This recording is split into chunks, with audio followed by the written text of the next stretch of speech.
Hello, I am Professor Kalpesh Patel, Electrical Engineering Department from the Mahatma Gandhi Institute of Technical Education and Research Center, Navsari. Our subject is Bioelectronics of the B third year 5th SEM and the subject code is 3140915.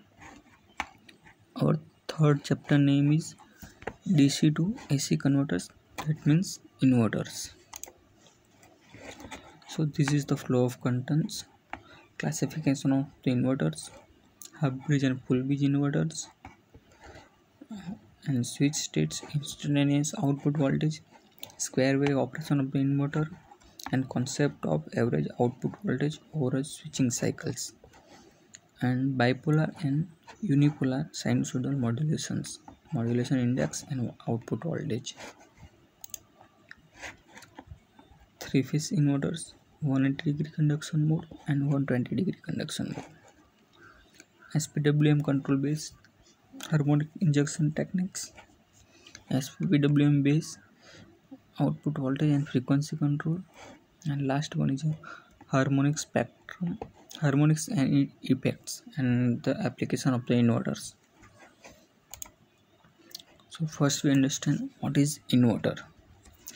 In our daily life we use at home inverter, which is convert DC 12 volt battery to the 120 or 240 volt AC supplies.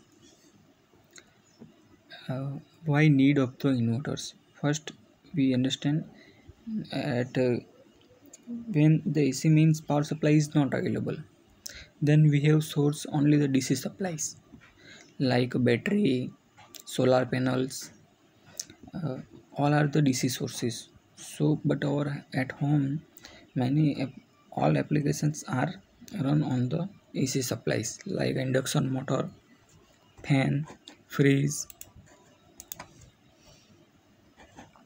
So we need to convert DC into the AC.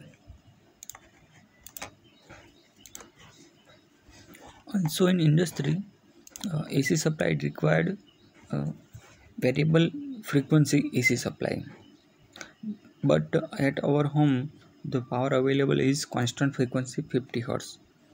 But in some applications need more than the 50 Hz, like in induction heating.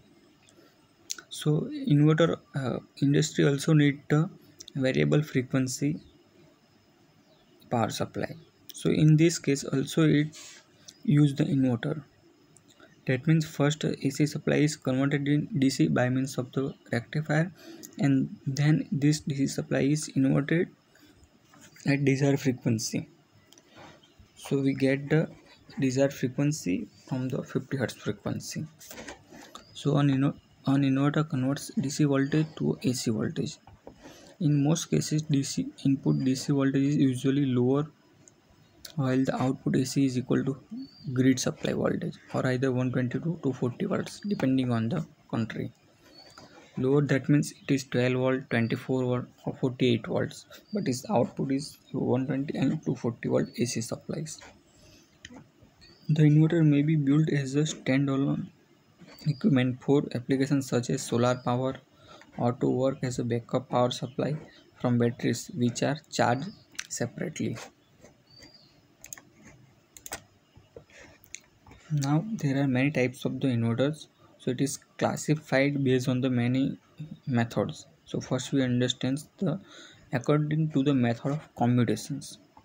Commutation, that means how to turn off the switch. The first one is a line commutated inverter and force commutated inverters. Line commutated inverter, in which the switch are naturally commutated at current 0, and in force commutated inverters, switch are extra power is given to extra signal is given to the switch to force the turn of the switch. So that's why is known as the force commutated inverters. According to the method of connections, so based on this connection, inverter is classified on sub 3 categories. First one is series inverter, second one is a parallel inverter, and third one is a bridge type inverters.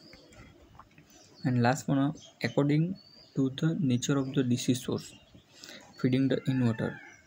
That means if input is constant voltage source or a constant current source. So based on this, the inverter is classified as voltage source inverter and current source inverters.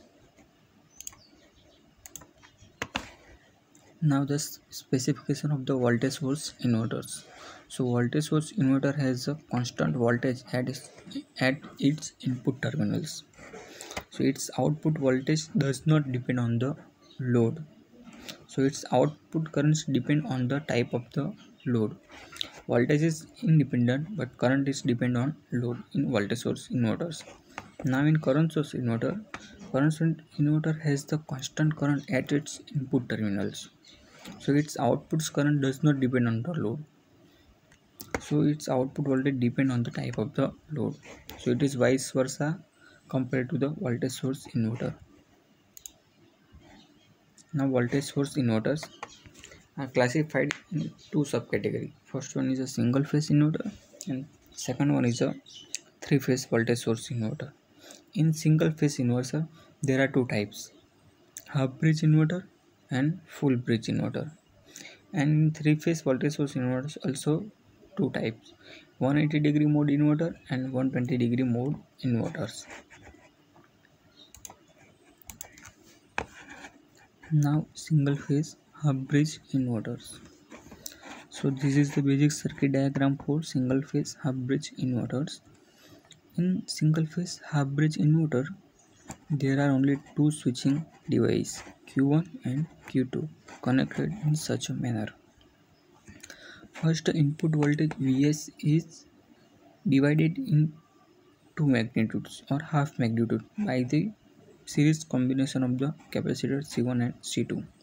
So the voltage drop across the C1 is Vs by 2 and voltage drop across the C2 is Vs by 2, which is the half of the input supply.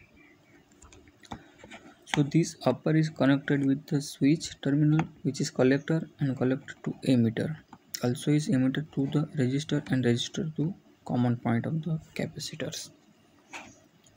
Also this is connected point with emitter and emitter to collector and collector to emitter, emitter to ground. Here the resistors R is the load and its voltage is output VO.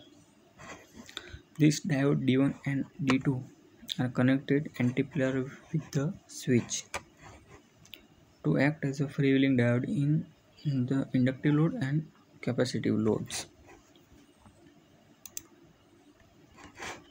So operations of the half bridge inverters. So by connecting the capacitor in series and the divide the voltage in half magnitude, it becomes the 3-wire DC source. This one a plus, this is the common, and this one a minus. So voltage across this is Vs by 2 and voltage across this is Vs by 2. So it is basically consists of two chopper 3-wire DC source. Transistor switch on and off alternately. That means for half time Q1 remain on and another half time Q2 remain on and Q1 is turned off. So these two switches are turn on and turn off alternatively. Need to isolate the gate signal for Q1. This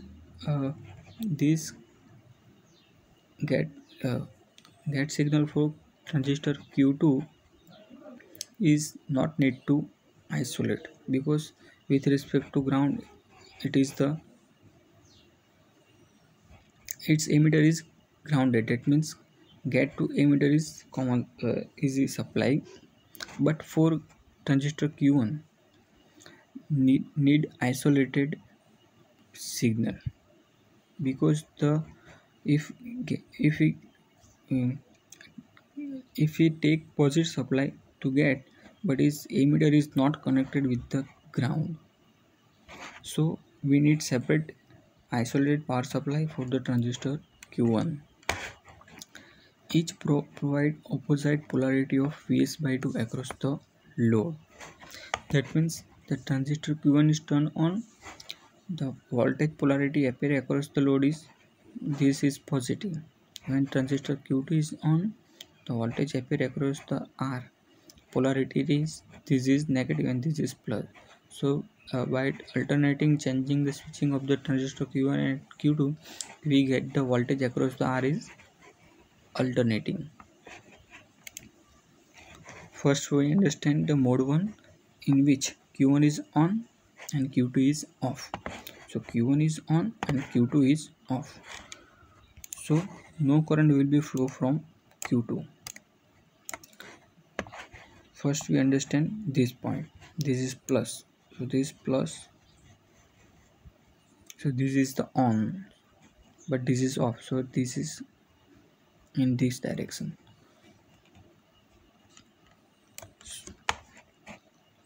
So we get the output voltage V0 equal to Vs by 2, which is the fed by the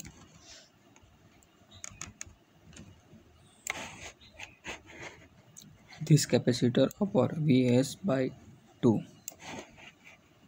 So we get the positive half cycle across the load R. This positive Vs by 2 during the transistor T1 Q1 is on.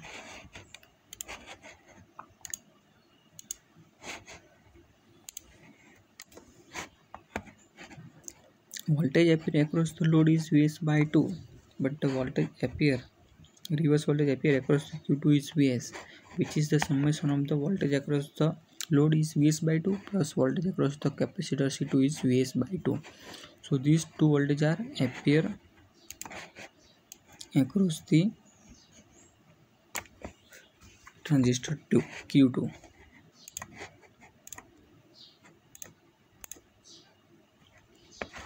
Now consider the second mode when Q2 is on and Q1 is turned off. So no current will be flow from Q1. So if we consider this is the positive and load to the Q2 and Q2 the negative. So this voltage Vs by 2 which is appear across the load. So we get the this is the positive terminal. In previous case this is positive terminals, and in this case this is positive terminals. So we get the alternating current across the load by turning on the alternative turning on the switch Q1 and Q2. So output voltage is minus Vs by 2, which is the voltage across the capacitor C2. Now also the voltage across the Q1 is summation of these two voltages, so it is Vs. So this is the waveform of the half wave single phase inverter.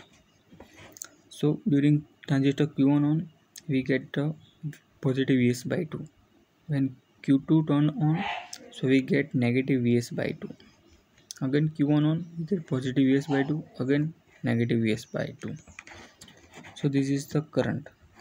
This is current during the Q1 on. So it is 0 when Q1 is turned off. During negative half cycles, this is the current from Q2. So we get this is output waveform with frequency 50 Hz, which is set by the turning on turning off time of the Q1 and Q2. So that means for a 10 millisecond T1 will remain turned on, for another 10 millisecond Q2 will remain turned on. So total 20 millisecond time period. So if we find a frequency f which is 1 by t equal to 1 by 20 millisecond, we get the 50 Hz frequency, and the output voltage is minus Vs by 2. So this is the gate signal for T1 and this is the gate signal for T2. Then T1 is on, T2 is off, T2 is off, T1 is on. So we get this kind of voltage across the load. So this is time period T by 2 and this is the time period T. Frequency f is 1 by t. So the output voltage has the magnitude is Vs by 2 in half bridge inverters. Now single phase full bridge inverters. So in full bridge inverter, char switch and char diode are used. In single phase full bridge inverter, capacitor are not used as a voltage divider but act as a filter to reduce the ripple of the input voltage. So at the load we get the fully input voltage, but in half bridge inverter we get the Vs by 2. So the disadvantage of the half bridge inverter, the output voltage is half of the full bridge inverters. So in this case, in this type of inverter, at a time 2 switches are turned on and 2 switches are turned off, while in the half bridge inverters, one switch is on and one switch is off at a time. So here diode D1, D3, D2 and D4 are used as a freewheeling diode in the inductive load or capacitive loads.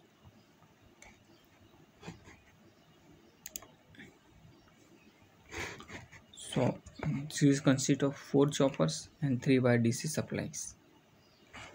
Q1 and Q2 and Q3 and Q4 switch on and off alternatively. That means Q1 and Q2 are turned on at the same time. At these times, Q3 and Q4 will remain turned off. After the half time period, Q1 and Q2 are turned off and Q3 and Q4 are turned on. So need isolated gate signal for Q1 and Q3 because it is the upper switch. Each pair provides positive polarity of Vs across the load. Opposite polarity, that means Q1 and Q2 on we get this point is plus, when Q3 and Q4 on we get this point plus. First consider the mode 1 when Q1 Q2 on, Q1 and Q2 on and Q3 and Q4 off, Q3 and Q4 off. At this situation we get the VO equal to Vs, which is the positive supplies. So first consider this supply is and current is Q1 is on, so current is flow from this direction and through the load and load to the Q2 and Q2 to the negative. So here we get this voltage Vs across the load with this polarity is positive. So we get the plus Vs across the load and its magnitude is Vs. In this condition Q3 and Q4 are off. Now consider the another mode when Q3 and Q4 are turned on but Q1 and Q2 is turned off. So in this case, so this is turned off, no current will flow and current is flow through Q3 the load to the and finally to the negative. So in this case we get this point is positive.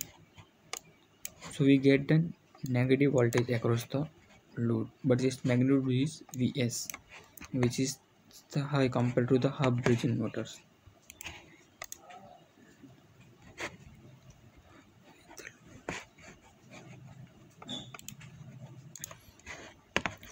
So this is the gate signal for Q1 and Q2 and this is the gate signal for Q3 and Q4. So when Q1 and Q2 on we get positive Vs and when this is the positive Vs and this is 0. When Q3 and Q4 are on we get the negative Vs for another half cycle. So alternatively we get AC supply across the load with magnitude Vs. So this is T1 T2 on and this is T3 and T4 on.